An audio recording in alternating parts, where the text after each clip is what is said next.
There is so much talk about women's hormonal health, which is great. But even though it's a bigger part of the conversation, most women are left even more confused about what it means for them and what to do about it, which is not so great. This confusion ends now. An award-winning German nutrition scientist created a powerful herbal formula called Hormone Harmony, which combines 12 powerful adaptogens into one single capsule. Each of these ingredients is carefully selected based on scientific evidence, and it's been proven effective in clinical studies for women of various ages and hormonal profiles. And Happy Mammoth, the company that produces Hormone Harmony, is famous for its zero-compromise policy. No GMOs, artificial fillers or flavors, or any other junk. Only science-backed ingredients in amounts that are clinically proven. The company surveyed over 1,500 women to see how Hormone Harmony helped them, and the results are mind-blowing. 86% of women started losing weight, 77% say it improved their mood, and 100% said they're feeling like themselves again. Hormone Harmony has over 50,000 raving reviews from women all over the world, with 98% of them saying they'd gladly recommend it to their friends and family. For a limited time, you can get 15% off on your entire first order at happymammoth.com. Just use the code HAPPYME, HAPPYME, at checkout. That's code HAPPYME at happymammoth.com for 15% off your entire first order. My favorite thing about Shipt since I signed up for Target Circle 360? No price markups when I order same-day delivery from tons of local stores. Only a handful of alcohol retailers and items don't count. I won't lie, I've had too much fun being like, markups on groceries? Not in my fridge. Markups on pet food? Not for my DOG. Markups on tools, electronics, home goods, meds? Not in my house. Anyway, it's awesome. Order now at shipt.com/360. Terms apply.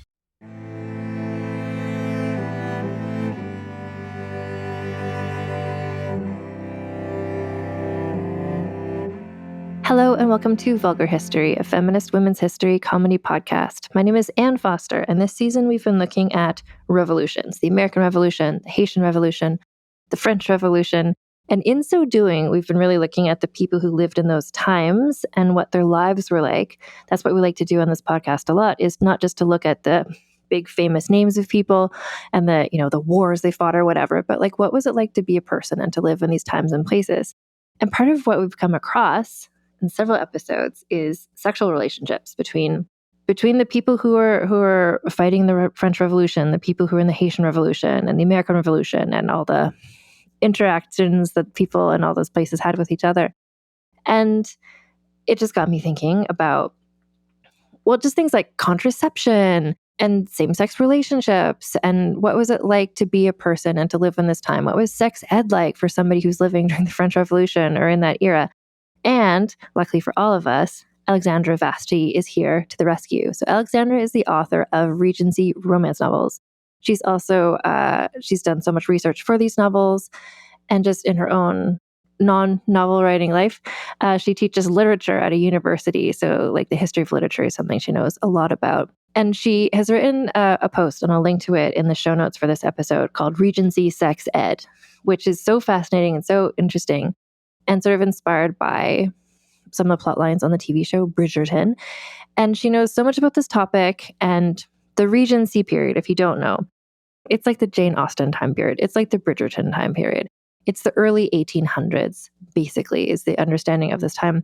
So it's just after the French Revolution. So there's a lot of overlap between what was happening in the French Revolution and the time period of the Regency in the terms of social mores and sex ed, and just what books are people reading and how are people learning about the clitoris and all this kinds of stuff. So it's a fascinating discussion that I was able to record with Alexandra. And so I hope you really enjoy this discussion with Alexandra Vasti about the sex lives of Regency people.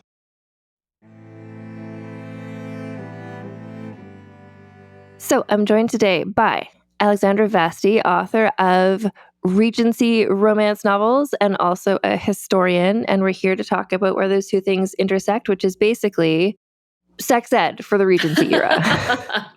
Yes, I'm so excited. I'm so excited to talk about this. I love when I have the opportunities to kind of combine my academic side and also to talk about the books. When I get to be like Professor Alexandra Vasti. So I'm very excited and delighted to be here. Although I will say I'm a literature PhD. I do a lot of literary history, but I'm not a historian. I really am like a book reader, a scholar of books. So a scholar of books, and you've done a lot of research, obviously, for your books. So a history enthusiast. That's how I describe myself as well. I guess I just want to clarify also for the listeners, because we're doing a series right now about the French Revolution. And I just want to clarify. So what you're going to be talking about is like Regency, which is kind of the decade after when the French Revolution was, but things didn't change that much. What we're talking about, it's not like, it's not in our modern era. It's not like, the difference between the 1980s and the 1990s. It's like things changed slowly, especially for like lower class people. Yeah, I always think that's sort of interesting, though, because I think sometimes we can kind of like flatten out history a little bit and be like, oh, yes, everything in the 1800s, but actually like, there's quite vast differences between like 1804 and 1884.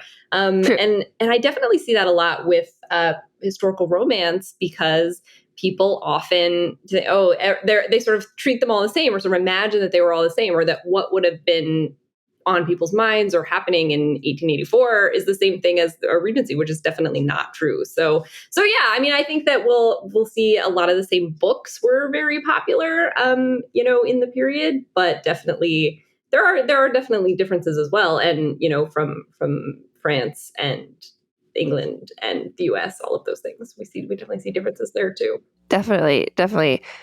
So first, can you explain, that you have this historical interest just from your own personal work, and then from your books also. So explain the concept of the library that is in your books. Yeah. Okay, so my trilogy of novels is called the Belforest Library Trilogy, and it is centered around this sort of notion that I had of my main character. This is a fictional library, it's not real, of her starting this secret circulating library for the purpose of sex education for women. So the way that this came up is that this was not like my first idea for the series. I really am like, as a writer of novels, I really start with the characters and kind of what the characters' interests and problems and conflict and, how they're going to get through the book. So I had this idea of this female main character, my heroine, as kind of a fixer, right? Like she's sort of a busybody. She's like always in people's business, and she's sort of fixing things and handling things. And I wanted her to have a deep, dark secret, or else the book would be quite short, 40 pages long, and they get married at the end. So I started thinking about this character and thinking about her society and what she would see in the world around her that she wanted to fix, that she wanted to change. And I was also thinking about things that were happening in the world around me when I was writing this book, and I was thinking a lot about book banning. So this was 2021, where we really start to see this big resurgence of book banning in schools, which obviously things haven't really changed in any positive way in 2025. But I was thinking about information access, and specifically information access about sex and sexuality and about bodies and gender, and how that's used as a tool for control, right? Like if we can keep that information from people, we can control them better.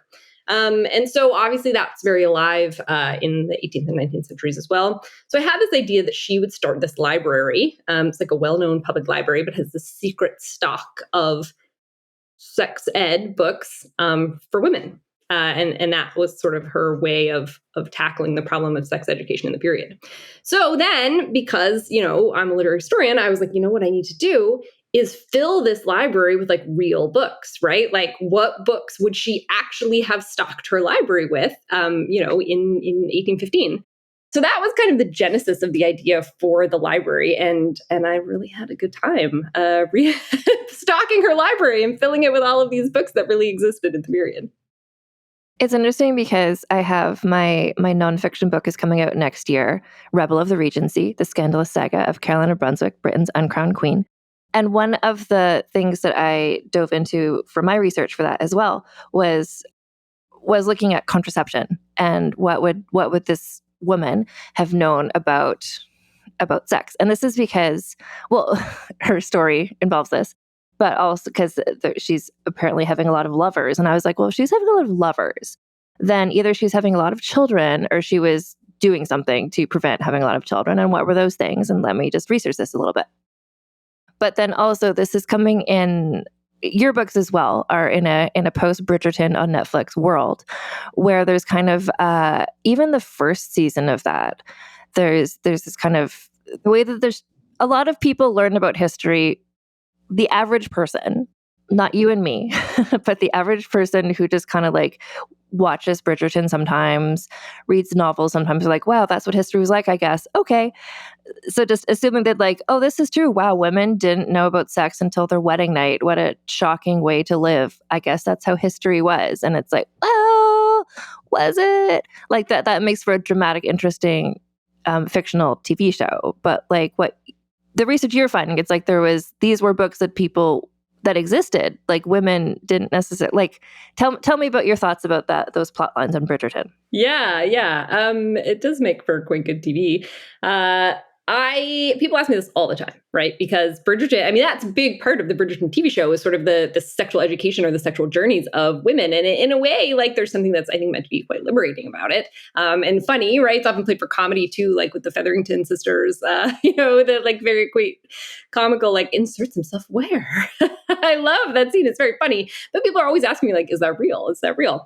And the first thing that I want to say about this is that like it absolutely could be, just like it could be real today, right? If you did a survey of, 2,000 20-year-old women, they would probably have a vast array of different amounts of knowledge about sex and sexuality and, what's available to them. Because that's life. It's not something that we tend to talk about super openly, right? Oftentimes it's what school did you go to and how good was the sex ed program in your school? And maybe you were homeschooled. So maybe your parents, never called it a vagina, never called it a penis, never used the word vulva. You've never heard the word clitoris before until all of a sudden you're like on Wattpad and you're like, oh my God, what's happening, right? Like there are lots of different ways to access information and everybody is different and everybody's life experiences are going to be different. And that's true today. And it's true in the 19th century, right? So could there have been women who were like absolutely astonished by their, whatever, like, consummatory experiences? Sure. But there's nothing to suggest that was the norm, right? And I think that because we do see that in these kind of popular television shows, it tends to get flattened or to be thought of like, oh, that's the norm. But if we look at texts from the period, like even one thing that I think is really helpful is to look at books that were published like as contemporary novels in the period and what did those characters know about sex and sexuality? And they know a lot. They totally understood, like even unmarried women understood like the consequences of having sex, that would lead to a baby, that, that this was a thing that happened and how that all worked. It was definitely far more the norm to know what sex was and how sex worked and that sex led to a baby than to not know that. Actually, that's such a funny point. I hadn't related that to like, what about people today? And I'll just tell you an anecdote that occurred to me. So I have a friend who, she's an OBGYN, and, sometimes she will share just interesting things that happened to her in her practice. And there was a patient who I think was a teenager, a pregnant teenager. And they were talking about like her delivery plan and stuff. And then it became apparent by the girl's reactions to some of what they were saying that she thought that babies were born out the belly button. Like a pregnant person who was like in a quite advanced stage of pregnancy, and they're talking about her birth plan, and she's just like, why are you talking about this? And it's just like, how do you think the baby is going to emerge from your body? And she thought the belly button expanded and the baby just comes out. Like, right. That is not the norm, but it's totally feasible. I mean, we did fertility treatments for our children, and it is sort of a well-known thing that in reproductive endocrinology, one of the things they ask you is like, but how are you having sex? Like you got pregnant, but like, let's confirm the right, because some people don't know and they go to the infertility doctor because they've been, thinking that they're having procreative sex and aren't.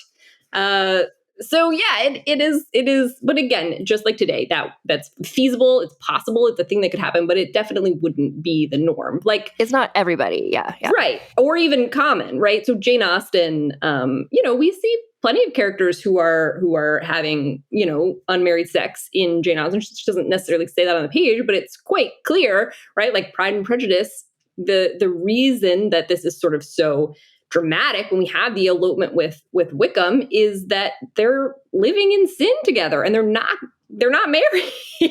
She even says, Elizabeth Bennet says like, oh, well, for such a purpose as this, she could see why her sister's charms would be would be sufficient. Like he doesn't want to marry her, but he does want to have sex with her. Right. There, we also see like in Jane Austen's letters to her sister, she talks about a cousin who was intimate with her husband prior to marriage. And she says they get married. And she says to her sister, she's glad she doesn't have a congratulatory letter to write. Meaning she's glad that the cousin didn't get pregnant, right? Jane Austen, who is an unmarried woman, of genteel birth, her dad is a vicar, right? Like she knows what sex is and how it works and the whole process of it. That would have been the norm. And she's definitely expecting her readers to understand and to know what she's saying and what she's getting at when these characters are having sex in the books. I think the Bridgerton thing, it's such a popular show. So like a lot of people watch that, and a lot of people who I've talked to are like, wow, isn't it so sad in the past there wasn't sex ed and women didn't know this? And it's part of this sort of trend that I see over and over again that I'm sure I'm guilty of as well, of people just sort of assuming that people in the past were unintelligent and uninformed, and we are so much better now. Like, where it's like, no, people are exactly the same. Like, it's not that people used to be so dumb and now we're so smart, but it's kind of like, it's the same thing, like on Downton Abbey or something where they're all like, a telephone, what? And everyone's just like, oh no, like electricity. Like, it makes us feel good to see people in the past be like silly, but that doesn't mean that everyone in the past was less informed than us. Absolutely. It definitely makes us feel better to think like, oh, we've progressed as a species. And then, like we look at it and you're like, oh, perhaps not actually. No. And I do think there is a lot of like flattening of the historical past. So I always blame everything on the Victorians. They're like We do too. We do too. Yes. Exactly. Yes. So in the Victorian period, we do see a lot of pushback against talking about sex publicly, right? Like even if we look at novels from like the middle of the 18th century, people like talked about sex like fairly openly. You could talk about sex workers, you could talk about getting pregnant. And so then it's a Victorian period where we start to get like, oh, she's in an interesting condition, and we just see a big pushback against like how open and frank you could be about sex and sexuality. And I just think that Victorian ideal has kind of got this chokehold on people's understanding of the past, that like, oh, that's how, everyone was the whole past was all the Victorian period. And I don't understand why that is. And I think it's really harmful actually to think that the historical past was this like repressed puritanical, hyper Victorian, like we can't talk about anything. We can't be frank about sexuality. I think it was harmful in the Victorian period, and I think it's harmful today. Yeah, and just talking about the differences between country to country as well. Like in the research that I was doing, it's kind of like, well, this is happening in England. And then what I've been looking at this season on the podcast, the French Revolution in France and stuff, it's like a couple weeks ago, I had an episode where a guest was on. We were talking about this American guy. I don't know if you've heard of him, Gouverneur Morris. He was like one of the founding fathers, and he went to France, and he was like a kind of like ladies' man in America, and he went to France, and he was like, oh my God, like this is like everything is up a notch. Like he went there, and the first thing they said was like, how many lovers do you have? And he's just like, like the sexual mores were different from country to country. Like, have you come across that, like France versus England, just in your own research? Oh, absolutely. So many of the books that I have in the library, so they're real books in my fictional library, and my books are French. We're French. And, it's sort of funny because I think part of it was like publishing laws and obscenity laws were different as well. So these things could get published in French more easily. But if you look at the translation dates, they are getting translated to English like within months. People are like, oh, who's going to like that? Those like dorky, prudish English people, they're not going to produce it. But we can translate it and we can sell, thousands of copies because they're going to want it. So a lot of the books, the sort of explicitly erotic books are definitely French in origin, and then get translated into English and sell for a long time in English as well. Yeah, and just in terms of what I forget if I read this in your article or in something else that I was researching, but just in terms of like contraception and stuff, like it was like there's stores that you can like buy these things, and there's kind of like code words where you can buy them. But I think it was people would go to France to get them and bring them back to England and stuff like that. I think I read that. Well, there's also a so you're right. So condoms were in use. They were specifically used in the period to prevent pregnancy. We don't have germ theory yet, so there's maybe sort of a sense that like, oh, if you use a condom, like that seems generally to help you. There wasn't like a really clear sense of like, oh, this can be used to prevent disease. Like it's really very much about preventing pregnancy. But and it didn't prevent disease because they were made of like sheep intestines. they could be made of things that allowed bacteria to go through anyway. Right. So anyway, but condoms were absolutely in use. And there's a lot of times when they're referenced, we see them being called like a French device. They were, I don't know the word off the top of my head, but they were called gloves. And they would use the French word for the glove. But, we see a lot of things, even in England and in French, where if it's like a little scandalous, they'll be like, oh, this belonged to this other tradition and we didn't invent this. It was the, libidinous French who created this device.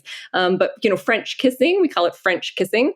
But not originally, but one of the very early references to it in French, they call it Florentine kissing. It was like, oh, it was the Florentines who invented this sexy sort of way of kissing, right? So I do think that part of it, yes, is that attitudes were a little bit more open in France and other places in Europe. But also there was a sense that like, oh, we could just blame it on those, lewd Gallics and not have to take responsibility for it. But yes, I'm very interested in talking about contraception and how it was popularized and discussed in the period because I think that's super interesting. I think it's also like that's another thing that, well, part of it is the novel. There's so many books, like, in your book, there's this library of real books. Like so many books existed. And nowadays, when you see this section of like classics, it's kind of like Charles Dickens, Jane Austen. It's kind of like these are the authors who like survived through till now, but it's like, but back then there was so many books and we just don't know about them. So it's kind of like Jane Austen was not the only person writing books in the Regency era, but they're kind of the only, her and like Mary Shelley, like a few other people, like those are the ones that are still kind of like studied and thought about, but there was so many books. And so it's also like that sort of flattening out to be like, well, that was the only novel anyone had to read. It's like, no, there's so many books that people are reading. And so stuff about contraception, I think like a really popular genre of book in this era and in the 18th century and in the early 19th century was like courtesans' memoirs. Like the memoirs of we did some episodes about this Irish brothel owner called Peg Plunkett, and like her diaries, like she lays it all out. Like she's just saying everything that happened. So people who were not courtesans or people who did not visit courtesans like to read these just to be like, to learn like the titillating stories, but also there'd be stuff in there about contraception, right?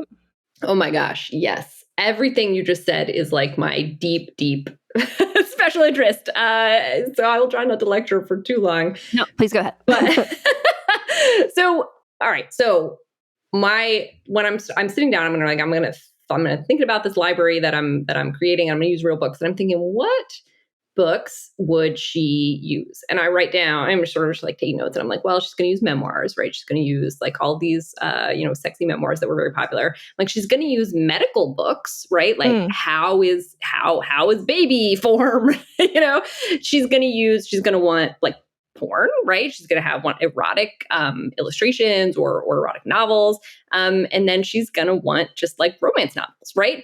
And it's so funny because I just sort of jotted that down off the top of my head. I was like, this is what she'll want to have. And then the more and more research I did, like that sort of just quick imagining that I had really hit the nail on the head in terms of how sexual education actually was accomplished.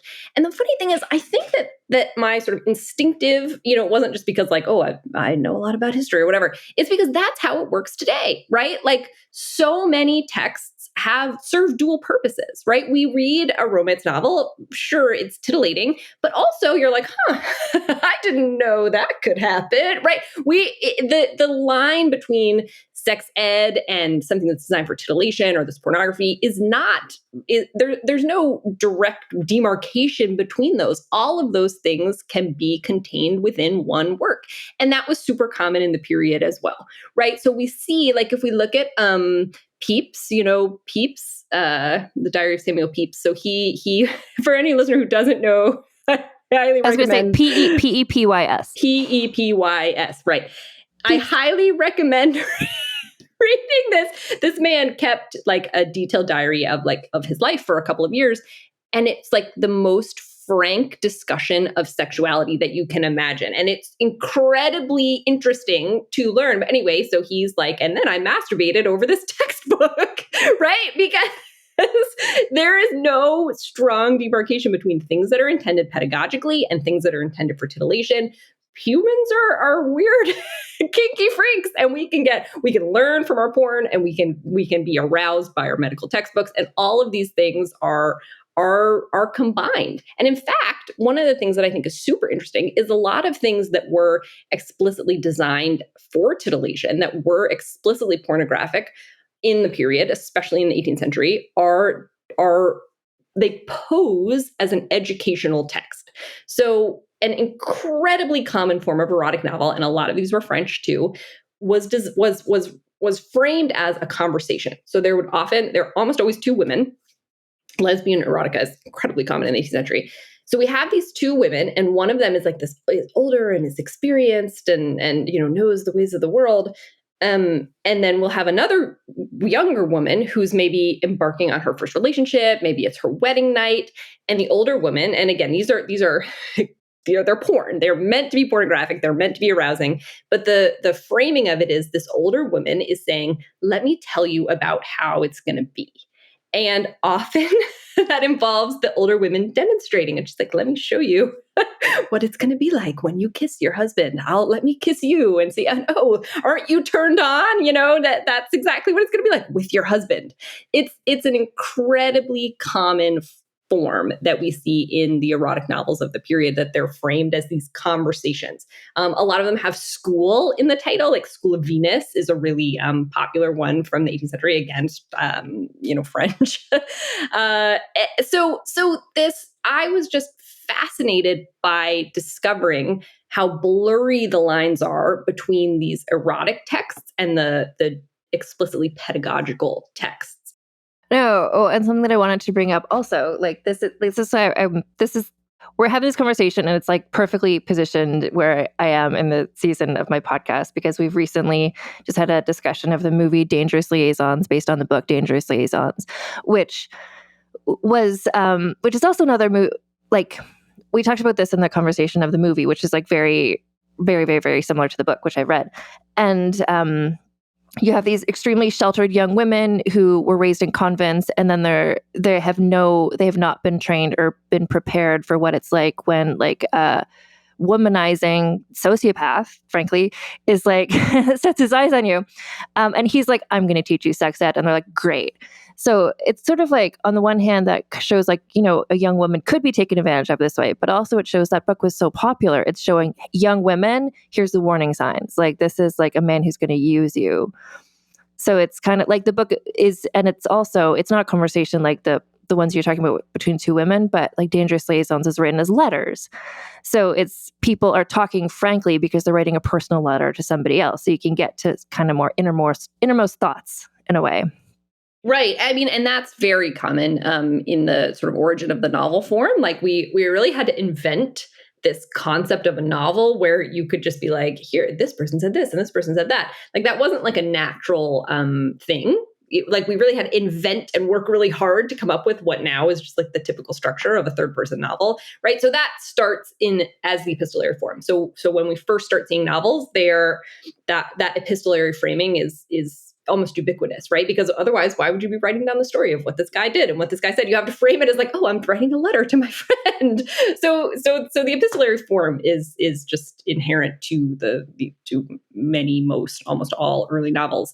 But yeah, I think it's so interesting. And also, a lot of these books are absolutely written as kind of like a warning text. We see a lot of that kind of moral panic over like what could happen to women. But the line between warning and something that's designed to arouse or titillate is very thin also, right? I particularly, and I guess probably just because I'm a romance novelist, I tend to be like extra fond of the ones that aren't warnings, but that are just like, and this is great. Yeah. I'm going to teach you about this thing.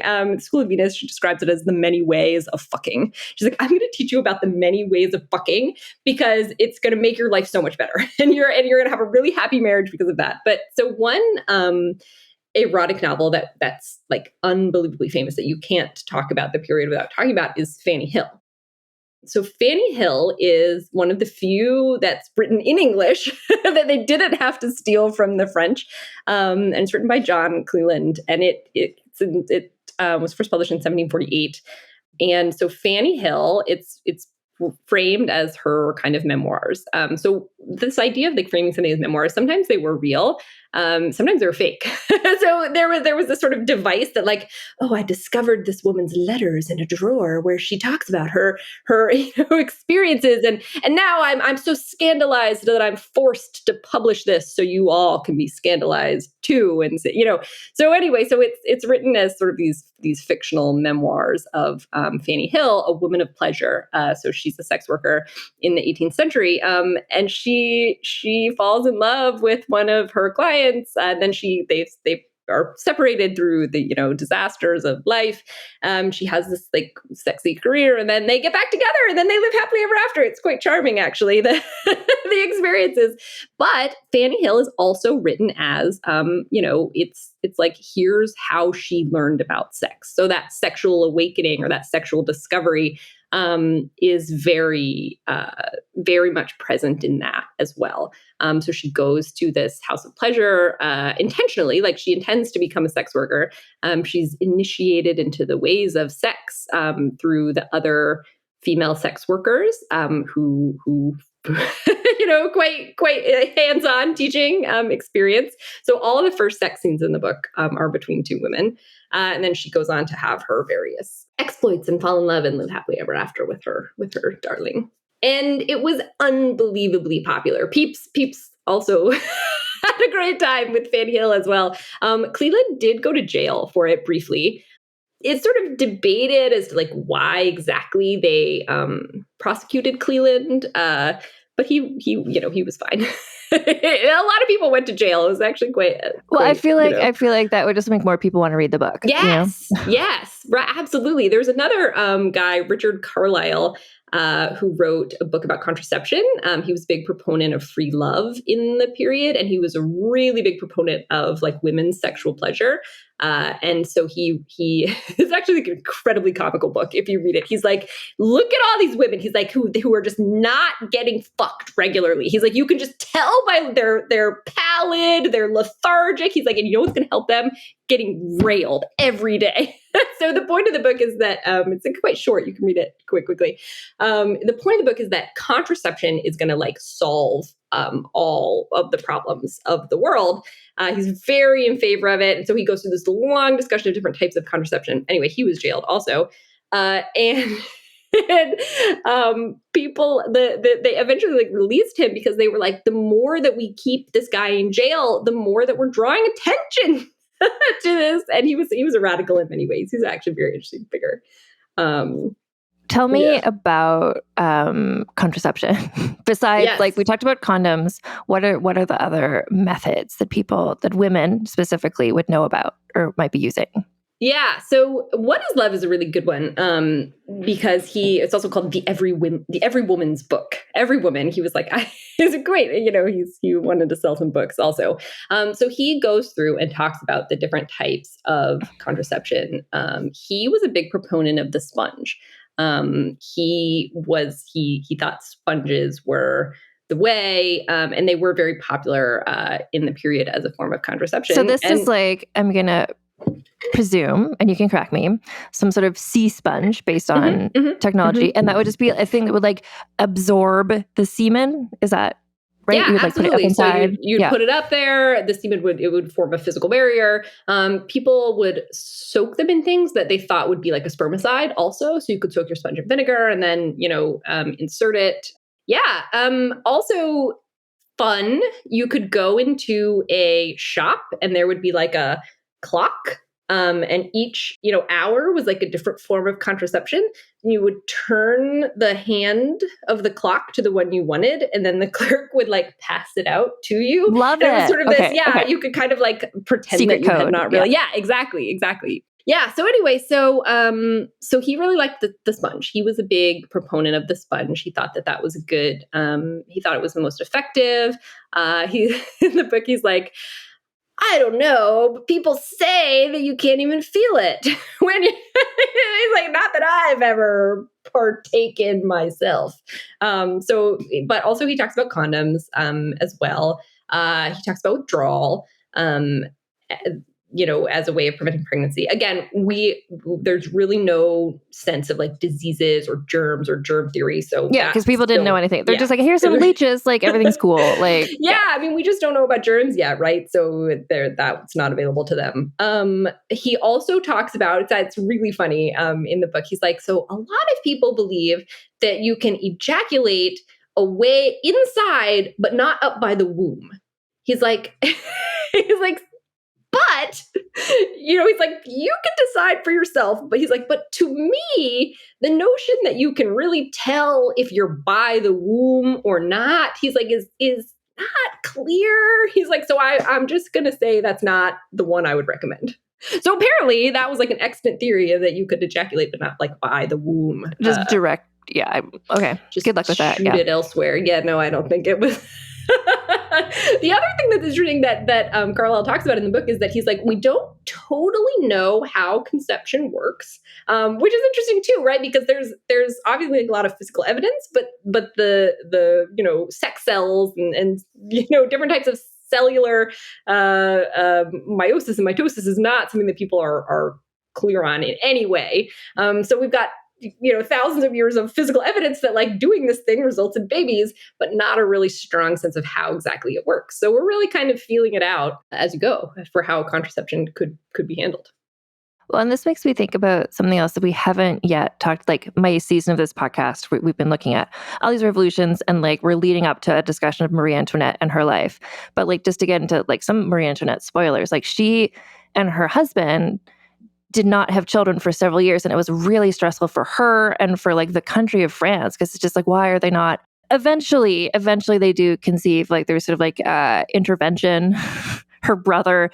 Like, so I think part of it was just like, what method were they using, or what the physiology of her husband was, maybe like they had to use a different method. But it's just, if you have these two teenagers and they don't know what they're doing, like you were saying, people going to the fertility doctor, or some people going to my friend who's the doctor, sometimes like, yeah, we're having trouble conceiving. And she's like, are you having sex like this? And they're like, what? Right. Like the Featherington sisters, they're like, I would never have thought to have done that, So like there are people who just don't know. Yeah. So there's a book called Aristotle's Masterpiece.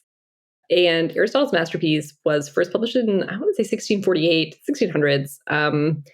And it purports to be a medical textbook about conception, how to conceive, pregnancy, labor, things like that. And this book, Aristotle, people thought like Aristotle was sort of both like he was very knowledgeable, and this is classical. So it's, it makes it sort of gives it this ethos of accuracy, but also like there was this association of Aristotle with like sexy stuff. Like a lot of sexy stuff gets like the Aristotle stamp. So anyway, Aristotle's Masterpiece. When I was first researching this, I was doing, I was looking up academic articles about Aristotle's Masterpiece, and I kept finding them about James Joyce's Ulysses. And I was like, what the hell? Like, I was like, is this a different book? Like that book, was published in 1922. No, Aristotle's Masterpiece is like the biggest seller for 300 years. People this book was like the book. So it's published anonymously, and obviously like copyright is not copyright in 1648. We don't really have that. So printers would be like, oh, this is a good book. I'm going to print it too, and like print their own version of it. So it gets, for literally 300 years, this book is like the preeminent book on procreation and conception. And it gets constantly edited and changed, and new things are added. I've seen some really interesting articles about Aristotle's Masterpiece. They're like, what do we learn about people's ideas of sex if we compare the 1648 version versus the 1748 version versus the 1848 version? Because, things really change vastly. Some of the versions of it are very much focused on like learning and kind of, this is the most that we know. They're more scientific. And some of them are more kind of like a warning, right? They're like, oh, this is what can happen if things go wrong. There's a lot of sense of like kind of the secrets of the woman's body, and like how can we ever learn her secrets? So there's a lot of discussion of like the clitoris and how it works, and how is it important? Is it not important? Does it play a role in procreation? We don't know. Here's what we can observe. There's a ton of discussion of virginity, even in 1648. It's very clear in the book that like the hymen doesn't necessarily mean anything, right? So they're like, the hymen, it may exist, it may not exist. They're like, maybe there's one part of it that's like the humors can eat it away. If you have bad humors, your hymen can just vanish. But there's also a big part of it that's like how to fake a hymen. So, right. So this idea of the hymen was quite, it could be serious business. It could be used in courts, in the court of law. If a woman was examined and found to have a hymen or not have a hymen, that could be used in court. So there's a lot of discussion of like, how do you fake it? If you're about to get married and you're very worried that your husband is going to think you're not a virgin, like how can you create a fake hymen? Can I say that is still a thing? My friend, the doctor, has had patients who are from like very conservative cultural groups who ask if like, could you sign it? Like they asked my friend, like, could you sign a certificate saying like my hymen is intact even when it's not? And she's just like, I don't do that. That's not a doctor's note that I will provide for you. But there's people who insert like blood-filled balloons, and like she's learned about all these things that people do because like in some cultures, like it's really mandatory that there's this like hymen breaking moment. So that's interesting that, yeah, people were doing that then, people are still doing that now.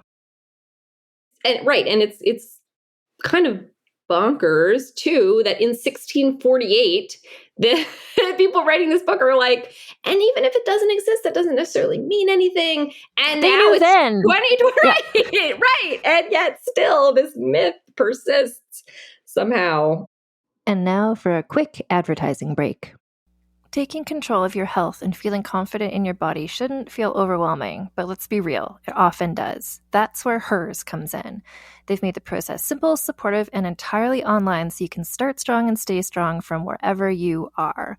Hers is transforming women's healthcare by providing access to affordable weight loss treatment plans. They connect you with a medical provider who will work with you to determine the best treatment option for you. Plus, your personalized treatment ships for free directly to your door. So if you've been struggling with your weight loss journey, it's time for you to find the best option that works for you through Hers.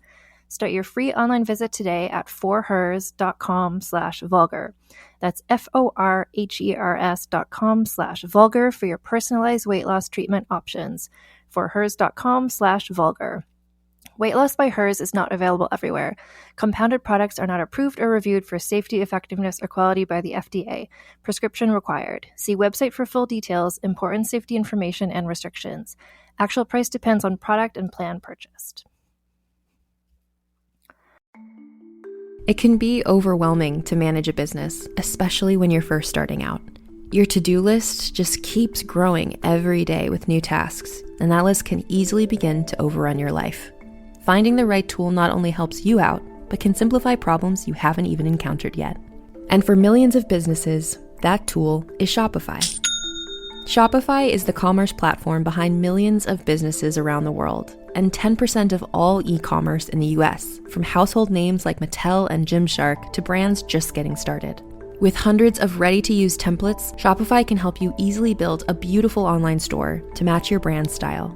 And best yet, Shopify is your commerce expert with world-class expertise in everything from managing inventory to international shipping to processing returns and beyond.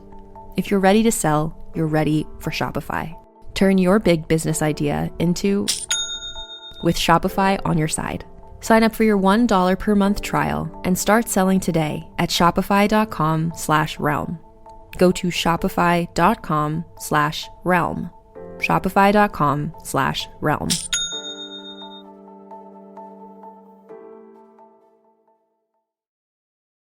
What makes a great pair of glasses? At Warby Parker, it's all the invisible extras without the extra cost. Their designer quality frames start at $95, including prescription lenses, plus scratch-resistant, smudge-resistant, and anti-reflective coatings, and UV protection, and free adjustments for life. To find your next pair of glasses, sunglasses, or contact lenses, or to find the Warby Parker store nearest you, head over to warbyparker.com. That's warbyparker.com. Grandpa's here! Hank's always helping out. Grandpa style. Now he's treating his prostate cancer with help from Xtandi enzalutamide. Xtandi 40 milligram tablets treats men with prostate cancer that has spread to other parts of the body and responds to a medical or surgical treatment to lower testosterone. Xtandi may cause serious side effects: seizure, a brain condition called PRES, allergic reactions, heart disease that can lead to death, falls and bone fractures, swallowing problems, or choking that can lead to death. Stop Xtandi and get medical help at once if your face, tongue, lip, or throat start swelling. Tell your doctor at once if you faint, have a seizure, quickly worsening headache, decreased alertness, confusion, vision problems, chest pain or discomfort, or shortness of breath. Xtandi can cause harm to an unborn baby or miscarriage. Use birth control during and 3 months after Xtandi. Common side effects include muscle and joint pain, feeling unusually tired, hot flashes, constipation, less appetite, diarrhea, high blood pressure, bleeding, falls, fractures, and headache. Talk to your doctor and visit Xtandi.com. And we're back. Yeah. So anyway, so Aristotle's Masterpiece is a really great book for just seeing how understandings of sex and sexuality changed. But anyway, I think the reason I initially started talking about this is because I've seen a historian say that this was considered a really common and typical newlywed gift.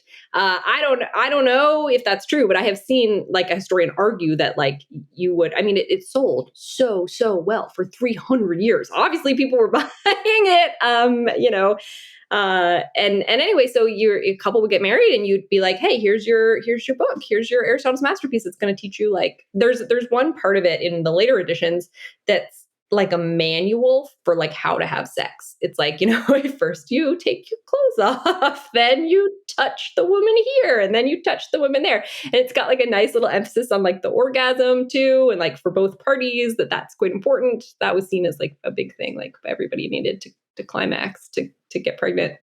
So anyway, so this book was very popular, very common. And it's actually very funny. I read something about Aristotle's Masterpiece that in the 1700s, all like young men would like pass it around for its like, instructive purposes or whatever reason, but that it was kind of like cringy and embarrassing. And they were like they called it a granny book. Like it was like it was sort of like, passing around like your grandmother's bodice ripper. But it was still instructive, right?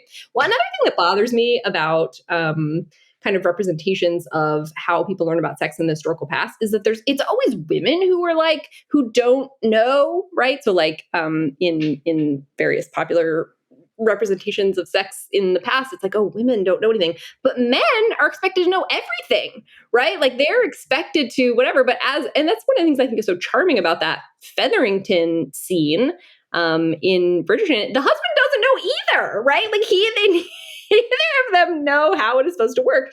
And I think that that's also very harmful. This idea that young men who would have gotten married in the period are supposed to just like magically know everything about sex and how it works. That's not based in any reality either. Yeah. Well, and I would imagine like for people like yourself who are writing Regency romances, with that in mind. There's the old trope of just kind of like, oh, the virgin who doesn't know what she's doing and the man who like comes in and he introduces it. Like, I would think like contemporary writers are having a more nuanced portrayal of relationships in this sort of book. Yeah, absolutely. And I was very shocked. I don't know. I don't know. I was very astonished by this. The first book that I put out features a non-virgin female main character and a virgin male character. And I just wrote it. And my first book was self-published. My first couple books were self-published. And all these people were like, it's a gender swap. And I was like, what? Like that was so far from my mind. That just did not even occur to me because, it was just a historical reality. Sure, that would have happened for some people sometimes. And oh my God, I got so many like blistering emails that like I had made this female main character a slut and a whore and that she had, and I was like, what? I was not expecting like the vitriol that I received. Of course, then I was like, well, now I'm going to write it 10 times more. So my readers were then treated to many more of that exact pairing. So it's very interesting. These ideas just are very entrenched, and we see them pop up everywhere. And it is, of course, that would have represented some people's experiences, but it certainly doesn't represent the totality of experiences.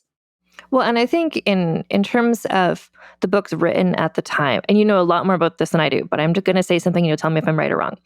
But the books written at the time, like French Revolution era, Regency era, versus books now written about that era, books written, people expect a certain, like you were saying, people thought it was a gender swap, but a certain sort of thing of this like naive young virgin, and then this kind of like worldly man who teaches her stuff. And it's kind of like, that's just what people imagine things were like then. So you want to read books that reiterate that, but it's like things weren't necessarily even like that then. But people get these really entrenched ideas of what history was like, and then they get mad when someone's like, well, actually, what if history wasn't like that? But I feel like Regency romance is such a long-standing genre that people are just like, that's what it was like. And if you're making it different than that, to challenge what people's understanding of the past is. And I mean, we're not going to talk about this because I've talked about this with other guests, but I mean, involving Black people, like having non-white characters where it's like, what? That's not true. It's like, oh, actually it was true. And like, so many people's understanding of what the past is like is based on like movies they've seen or like a book they read that was written in the Victorian era or written in the 1950s where it's like, well, that was true. It's like, was it? Like, just trying to buck against what history was like versus what people think history was like. And people like their idea of what they think history was like. Oh, absolutely. Yeah. And I think that many people are actually like quite eager and excited to learn about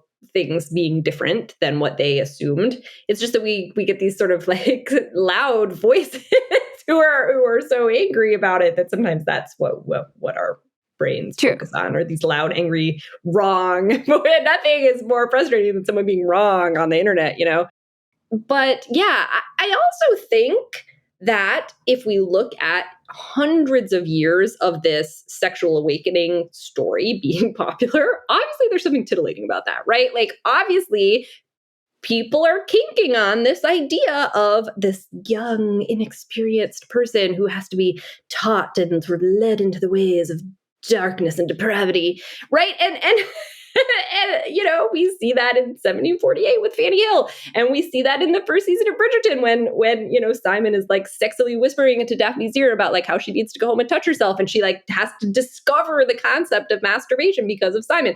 Obviously, this is something that people are like finding kinky.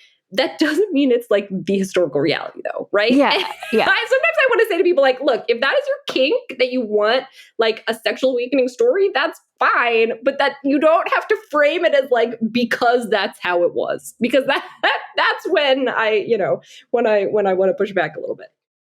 Well, what I'd also love to get your take on is something that I've come across especially in the French Revolution era. Like it's such a weird time of like, there was so much social change and like exciting stuff happening, but there's also this huge, overwhelming conservative, like women shit, like Rousseau was being read by everybody and so it's just like women should stay home, like they should be like having babies, like women shouldn't be entering the political discourse. And so you see things like hatred of Marie Antoinette and like the female revolutionaries, and they were all just like, she's a whore. And it's like, when I'm looking at these women's lives, like the revolutionaries, what I've looked at so far, it's like, actually she wasn't, and she could have been, and fine, but like, these are people who, like the slut shaming of just like, especially, I don't know, because Marie Antoinette was a married woman. So slut shaming of married women, of unmarried women, of just being like, these women are sexual entities and that's bad and that's wrong. And and in most of the cases I've been looking at,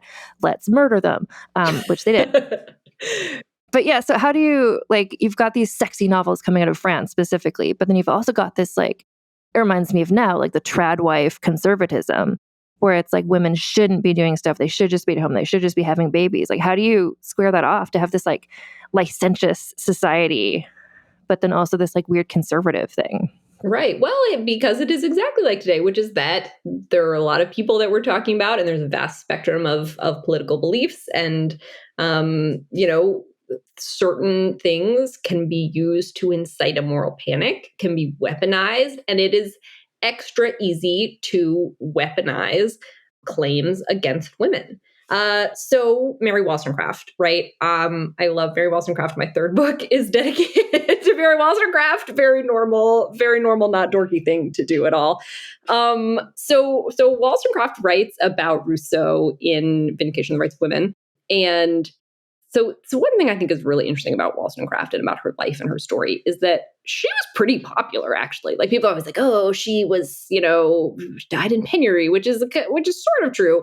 But a lot of people read her books, and a lot of people read Vindication of the Rights of Women, and a lot of people were very interested in what she espouses in Vindication. And a lot of people were talking about it and thinking about her in her period.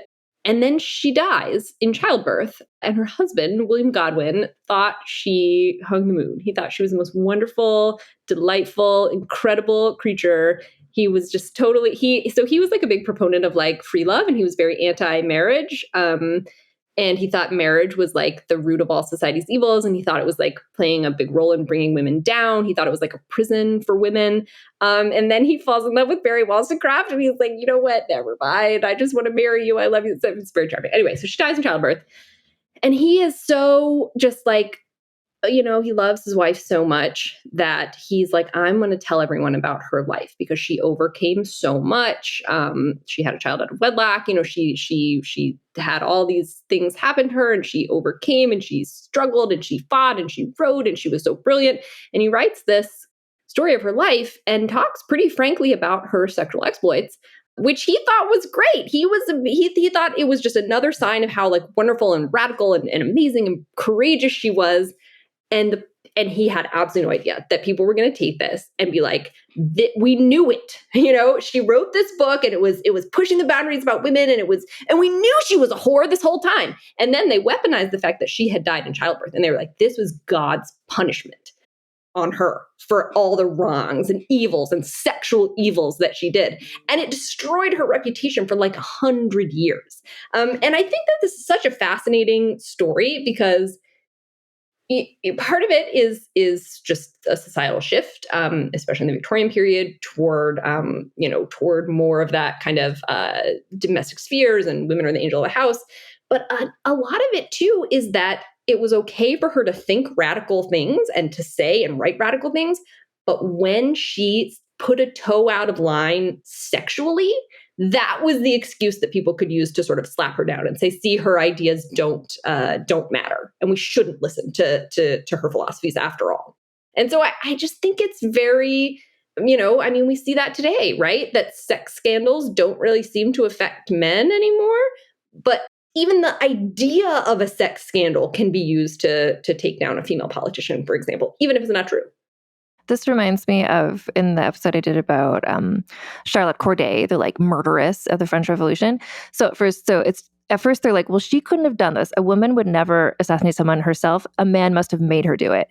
And then she's like, no, honestly, it was just me. And they're like, okay, well, that must be because you're a whore. And then they're like, she's a whore. And then they did like a hymen inspection. And oh no, actually she died.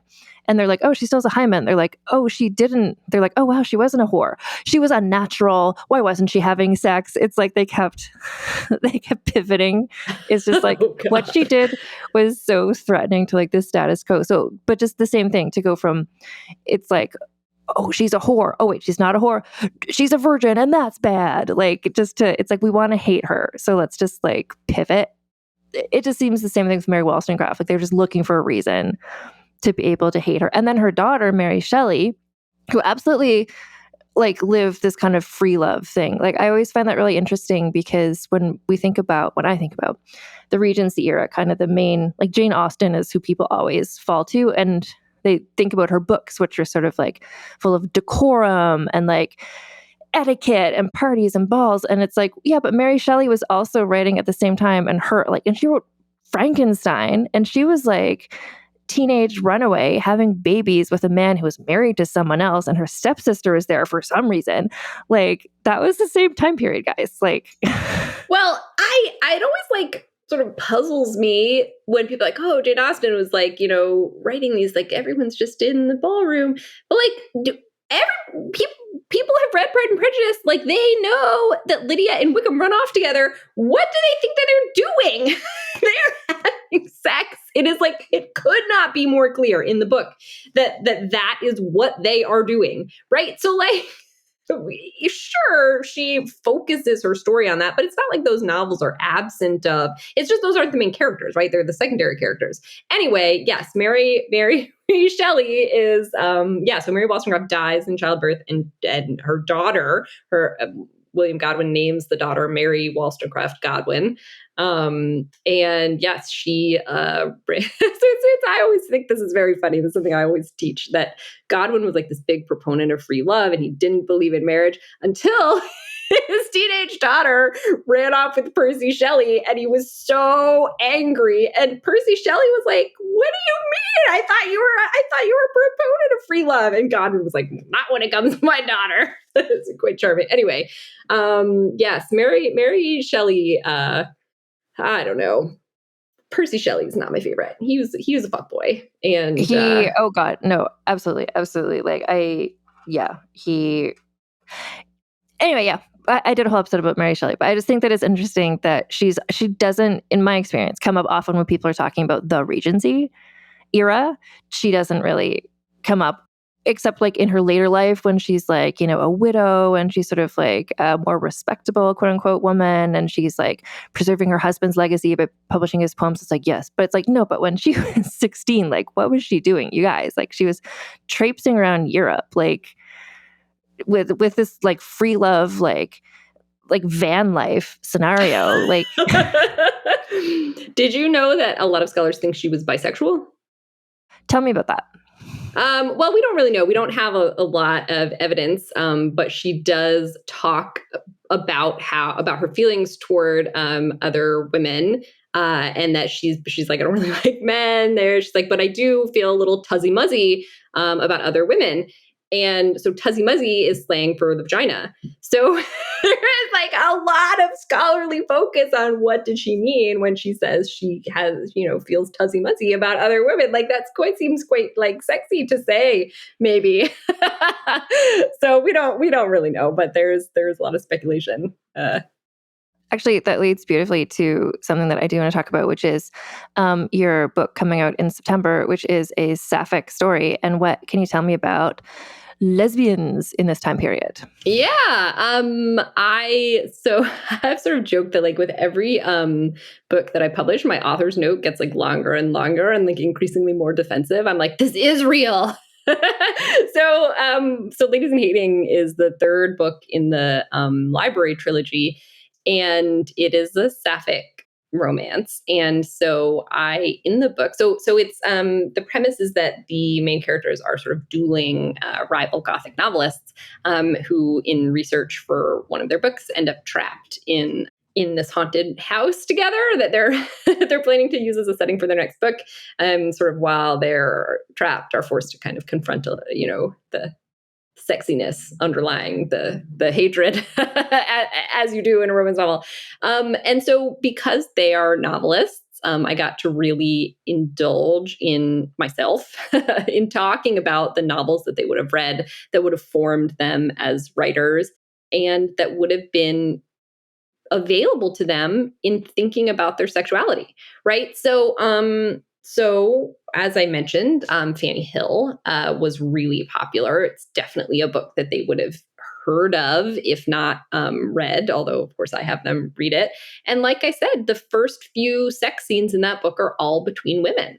And it's really presented in 1748 as like, that's totally normal. So there is a character who, the first character that kind of instructs Fanny in the ways of sex, is they're in bed together and they're, she's she's showing, Fanny how everything works, and she gets like very aroused, and she like kind of has Fanny bring her to completion.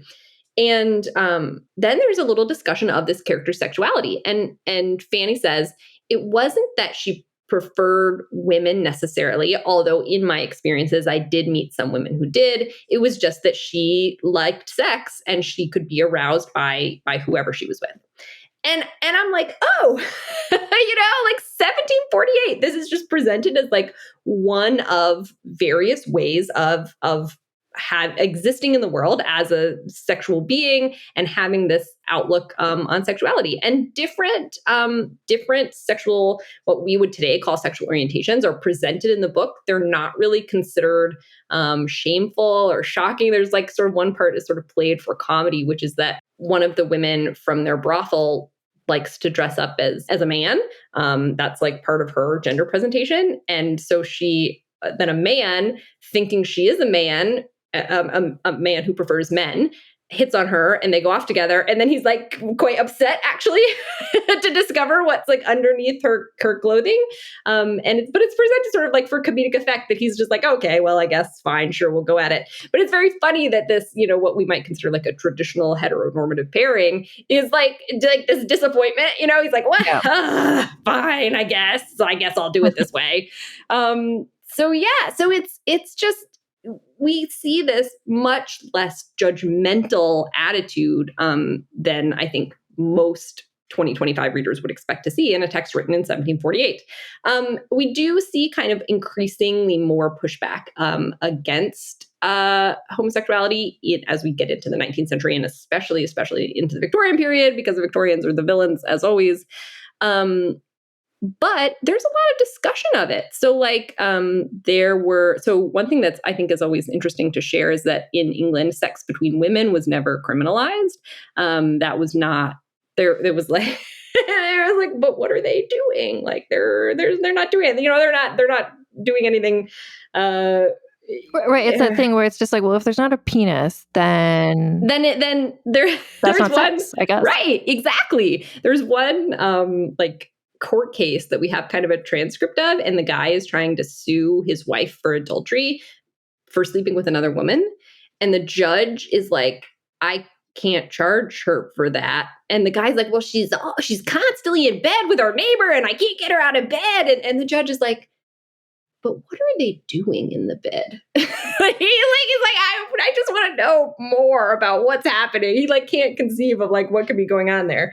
So sex between women was never criminalized, although sex between men was. And we see occasional, kind of that would be like a big news story that someone was tried for this and, whatever. And we see a lot of people talking about it in real life about should this be illegal? And we see a lot of people pushing back at the time, saying there's one really charming. It's the diaries of just this random farmer. And it's a really interesting historical document because a lot of times we only have access to kind of the upper class and kind of what their thoughts on things were. But so this diary is one of our few ways of accessing people from the working class. And so this farmer I think I want to say it's like 1810, maybe. He says something like, if God gave them this desire, then surely it can't be immoral. And it's just really lovely. And like, again, like that is 1810, right? Like this is not some thing that happened yesterday. And I think people often are really not aware of the actual historical realities of the period, which is not this, homophobic thing, even that we see later in the Victorian period. Well, and I think also part of this whole discussion is that marriage at that time, like French Revolution time, Regency era, is very much about like alliances and real estate and bank accounts. It wasn't like, especially in like the higher classes you get, like it was never about like love. And like you had sex so you would have children so they could inherit the real estate and the money. So it's like, if especially in France, like, so it's like, yeah, so you have lovers, but like you have your husband and then that's who's the father of your children. So if a woman married to a man is having a sexual affair with another woman, it's like, well, she's not gonna conceive a child. So kind of like, who cares? Yes, right? Like that's not going to threaten the lineage. Yeah, right. It is very much non-threatening in that way. There's like a kind of well-known political cartoon that I also reference in Ladies in Heating, where there's these two women kissing in the park. They're like sort of entangled on a bench and they're kissing, and it's called Love a la mode, with like meaning fashionable love. So obviously, like someone thought this was quite the trend of the day was to sleep with your bestie. And then it says, or two good friends, which I think is so funny that people are like making that same joke, in the 19th century as they are today. Anyway, so in the cartoon, their husbands are behind them, and it actually uses their names, which was not always common. Like a lot of times the cartoons would kind of like try to just do an initial, but it actually uses their name. So we know exactly who these women are. And their husbands are like, what do we do? Because there's nothing that they can do. There's no way to kind of like disentangle them legally. They're just kind of like, well, hopefully they break up and come back to us. But again, this was like, you could buy it on the street. It was not, it was, so the existence and the idea of same-sex desire would have been something that people would have known about, talked about, would certainly have been available. Well, and then you've got people like Anne Lister, right? Who like, did she not marry a woman or something like that? She did. Yeah, she did. Oh my God, I love Anne Lister so much. So Anne Lister, who is also a TV show, Gentleman Jack is the name of the TV show. If people want some more, not quite so heteronormative representations of the past. So Anne Lister was like this very famous out lesbian. Like everyone knew that she was a lesbian. She would be like, hide your wives, because she was like so sexy and like so charming and like could just absolutely like get it. So one of her, after she finished sewing her wild oats, she fell in love. And she and her wife, whose name was also Anne, they got married in church in 1834. And then they went on a honeymoon together. And one of my favorite facts about Anne Lister is that she used to record her sexual exploits in her diary. So this is part of how we know, about everything about Anne. But she did it in code, and her like family sort of, it was like passed down, and they decoded it, and they were like, this can't be right, because it was so so sexy. And she loved. I don't know. I'm like afraid to say this on your podcast, but I will say it anyway. She loved to give head, and it was very much like a little competition for her of like, could she make her female partner come more often than she came? And her relatives were like, perhaps we have erred, but no, they had decoded it correctly. That's funny. So it's like you're doing a crypto quote and you're like, oh, this can't be right. This can't, I must have decoded this wrong. This can't, because these are words, but this can be what it means. So let's just like tuck this away. Because isn't that what they did? Her descendants were like, let's just hide this back in the wall again for like a few more decades because we're not ready to handle this. And then like a later generation actually, and thank God, like the diaries, like they're in an archive. I actually used a brief part of one of her diaries as a reference for my book because she talked briefly about Caroline of Brunswick, because everybody was. That was my example of like everyone was talking about her, even Anne Lister. Even Anne Lister. Yeah. What does she say about Caroline? Oh, she was just like, God damn it, everyone's talking about it, even me. It's sort of like people who are like, oh my God, I can't believe I'm watching Love Island. Yeah, I can't. I was just going to say Love Island. That was her vibe. She was just kind of like, I stayed up way too late tonight talking about Love Island. I hate myself. That was basically it. But Carolina Brunswick is what she's talking about. And I was like, I have to include this in my book. But then there's also I was just going to say the Ladies of Llangollen. That's what I was going to say. No, yeah. That's so funny. Yeah, I was going to say, so Anne actually goes to visit the Ladies of Llangollen, who were, again, very popular couple in the period. People were very interested in them. Queen Charlotte actually persuaded George to give them like a royal pension that they lived on because they were such an interesting sort of celebrity couple. So basically one of the women was sort of from this like upper class family. She was the daughter of an Irish earl. So the family was like, you need to get married, we need to whatever. And they revolted, these two women. They were kind of neighbors and they kept eloping together, the two women. And the first time they got like sort of tracked down in like a farmer's hay field or something. But the second time that they eloped together, they were allowed to, I think their family just sort of like gave up and was like, all right, fine. And they had an aunt who supported them financially at first. And they lived together in Wales for 50 years. And people were super interested in them. And they were like, are they fucking? Like, I need to know. Everyone, like, they were constantly visited by, like, Wordsworth wrote a poem about them. Byron came and visited them. People were very, very compelled by the story. And so Anne Lister went and visited them and was trying to, like, hint at, like, are you a couple? And they wouldn't answer. And she, like, wrote to her friend later and she was like, I just don't believe that they're not a couple.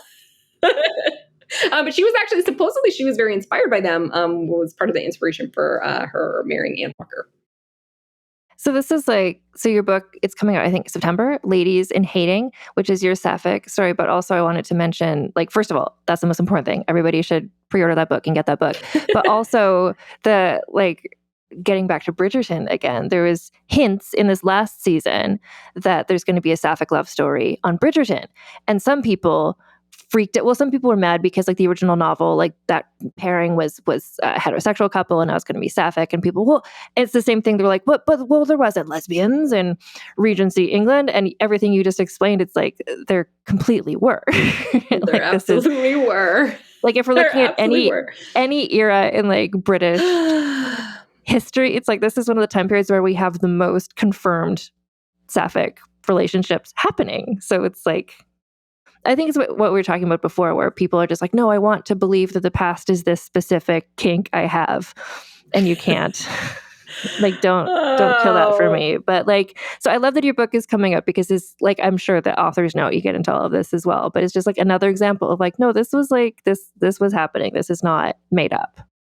Yeah, that was a real reckoning for me as someone who has been reading historical romance for 25 years and is very engaged in the community. And I mean, I read those Bridgerton books when they came out. I was like 11 and I was devouring, like when they made that a TV show and it became like the phenomenon it has been, it was like the best day of my life. And, and this is a community that I'm very passionate about and a part of. And then like seeing this pushback against this, it broke my heart. I'm not gonna lie. It really made me devastated to see that. And I don't know how Julia Quinn does it because she is such a lovely person. And she'll post about it and there'll be like dozens of vitriolic comments about like, how dare you go woke and like, like what? And she's still there. She is just still plugging away, posting on social media.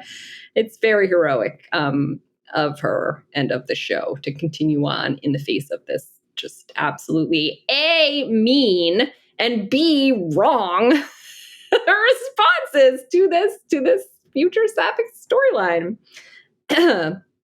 Well, and also just in terms of Bridgerton, which is like already, we don't turn to Bridgerton for historical accuracy. Like when we're looking at the, like, for instance, like Queen Charlotte, what if she was like known and understood and accepted as a Black woman, where it's like her whole heritage, I did a whole episode about that, but it's like whatever her heritage was, she was not historically seen as a Black person. She did not move in the world as a Black person. That is not the story. But Bridgerton is like, but what if she was? So already it's like historically like inventive. So to be like, Bridgerton, how dare you have sapphic people? Where it's like, well, we don't turn to Bridgerton for accuracy. Actually, like they're playing Billie Eilish songs at the ball. Like this is not. Are we turning to them for accuracy? Oh, we're not at all. Great. Yes, I totally agree with you. Although I do feel that then that somehow bleeds into this idea that sapphic romance couldn't be historically accurate, which of course, as we've just shown, is not in any way the truth. So I'm wary of that particular line of discussion of the show. Yeah, well, I can't even imagine for someone who's like been in the Regency fiction world for so long, like what the phenomenon of that has meant for how complicated this makes. Yes, complicated, exactly. Yeah. Because on the one hand, you can be like, for people who don't know, for me, like, because I'm writing this book about the Regency, I'm like, people are like, oh, the Regency, like people who don't know, I'm like, oh, well, you know, Bridgerton. I was like, oh, yeah, well, I know Bridgerton. Like, it's such an easy way to explain the time period. So I appreciate that. Sure is. I also say that all the time. Yes, right. When I'm like talking to people about what I write, and I'm like, well, you know, like Bridgerton, and they're like, oh yeah, Bridgerton. Oh, yeah. It's just become like a complete shorthand for, you know, when you might have said Jane Austen, now you can say Bridgerton, and people know. It's pretty incredible for all the fandom stuff it has created. It's also been, I mean, I absolutely love the show, and I certainly think it is available to critique, and I have critiqued it myself, but I also love it. Yeah, it's just so, and everything, we started off our conversation with Bridgerton, we're ending with Bridgerton, but kind of like that's the elephant in the room when you're talking about Regency anything these days. Well, and especially, I think it's especially relevant to the things that we've been talking about, which are sex ed, and women and women's sexuality, and lesbian relationships. So really, it all comes back to Bridgerton, which I think is great. Exactly. So remind everybody again. So your newest book is coming out, but you have other books that are already out. So just like let everybody know so they can get your books. Yes, I have quite a few books out now. This trilogy that we've been talking about is the Belvoir's Library trilogy. The first one is called Ne'er-Duke Well, and it came out last July. The second in the trilogy is called Earl Crush. It came out in January. And then the third one, which is the sapphic one that we've been talking about, is called Ladies in Hating, and it's your out titles in are September. Amazing. Oh, thank you. I love your titles. They're so cool. Thank you so much. This sort of the tradition of the pun title is still alive and well in historical romance. And that makes me very happy because nothing I like more than a little wordplay. But yeah, so Ladies in Hating comes out in September. It can be pre-ordered. I'm just looking. You have a website, alexandravasti.com. All the links are there as well. And where can people follow you? Are you know, I would not blame you if you're not online, but if you are, where are you? If you like sort of goofy historical facts, queer literary history, things like that, I do make a lot of little silly videos on the internet, on Instagram or TikTok. You can follow me. I just did one recently about historical slang for breasts. Someone asked me, someone had read titties in a historical romance and was like, would they have said titties? So I have a video recently about historical words for breasts. That's very pertinent to listeners of this podcast because we often talk about titties out behavior. So the answer is almost certainly yes, although they would not have probably spelled it titties. But yes, that would definitely have been available and legible. I will just mention this has been a long discussion, but I do find it also interesting that the French Revolution, if you think about like Marie Antoinette and like how she dressed, like the huge dresses and stuff, and then the sudden pivot into the like Regency, the sort of like the draping, the Grecian sort of dresses, like, and some of those were so sexy, like completely see-through dresses. Like they were having like cotton muslin. People like wet themselves down so you could see their nipples. Like this was like, sexuality was like not hidden away in this time period. Absolutely. The dresses were just, I'm like, oh my, I didn't. I didn't heard that the dampening the dresses is like wasn't real, like this kind of historical myth. I don't know. Historical fashion is not my area of expertise in any way. Although I will say I have heard it was like in political cartoons and kind of like satirizing like this new, like way too sexy, revealing fashion. I think it might have been like a couple of famous courtesan type people maybe went to one party dressed like that once. And it's just like, everyone's doing it. This is what everyone's up to. But even the fact that they did that was like, okay, this is not the like Victorian era. This is something different. Yeah. Anyway, thank you so much for this conversation. I was so much looking forward to it. And this was so fun. Thank you so much for having me. This is truly just a dream come true, actually. So thank you so much.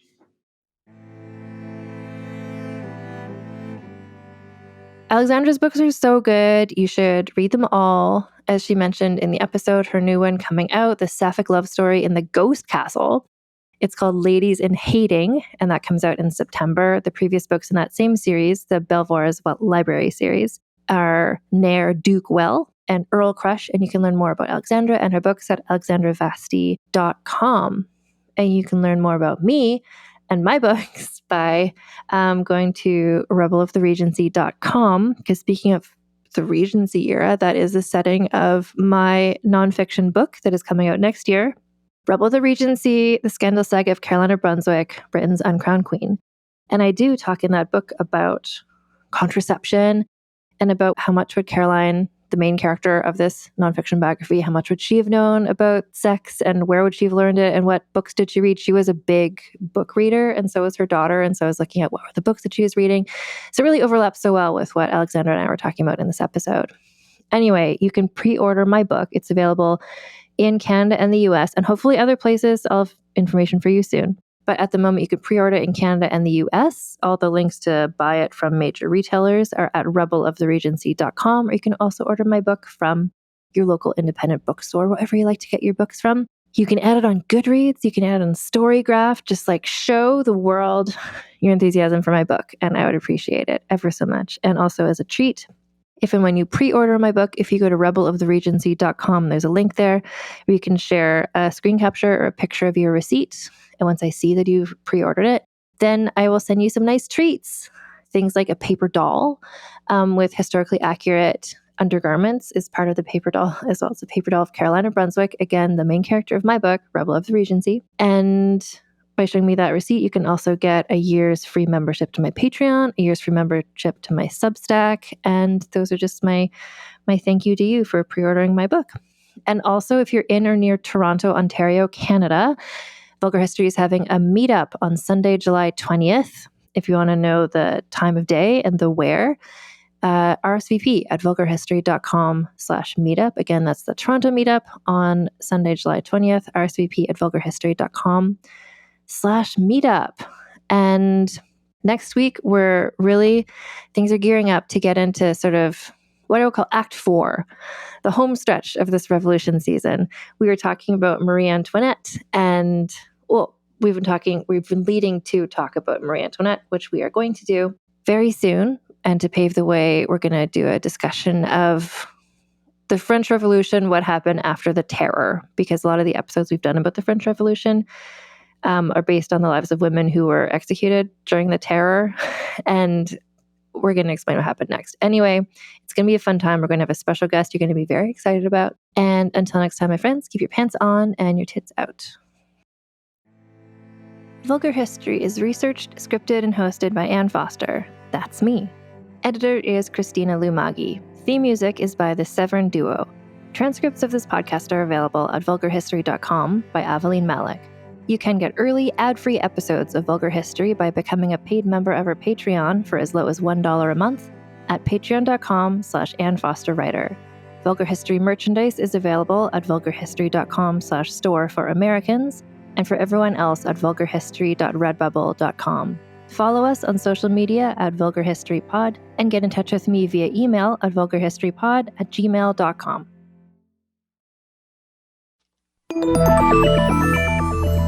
Can you actually change your personality if you want to?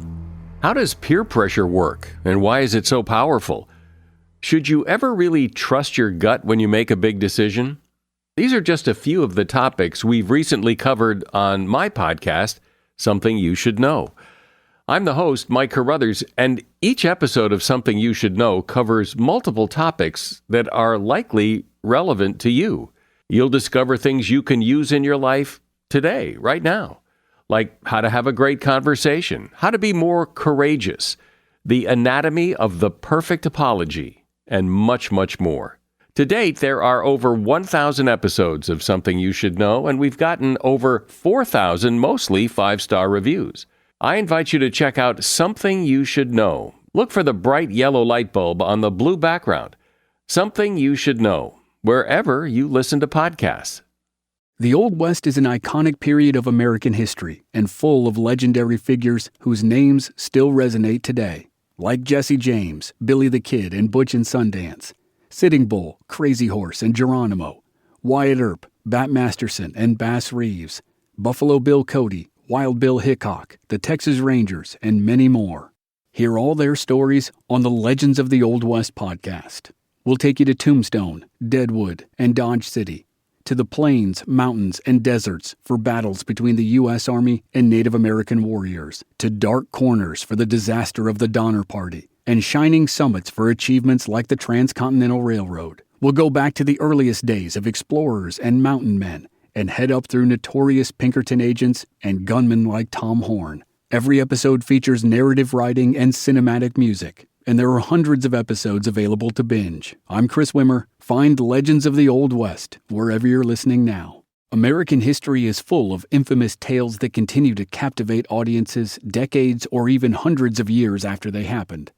On the Infamous America podcast, you'll hear the true stories of the Salem witch trials and the escape attempts from Alcatraz, of bank robbers like John Dillinger and Pretty Boy Floyd, of killers like Lizzie Borden and Charles Starkweather, of mysteries like the Black Dahlia and D.B. Cooper, and of events that inspired movies like Goodfellas, Killers of the Flower Moon, Zodiac, 8 Men Out, and many more. I'm Chris Wimmer. Join me as we crisscross the country from the Miami drug wars and Dixie Mafia in the South, to mobsters in Chicago and New York, to arsonists, kidnappers, and killers in California, to unsolved mysteries in the heartland and in remote corners of Alaska. Every episode features narrative writing and cinematic music, and there are hundreds of episodes available to binge. Find Infamous America wherever you get your podcasts.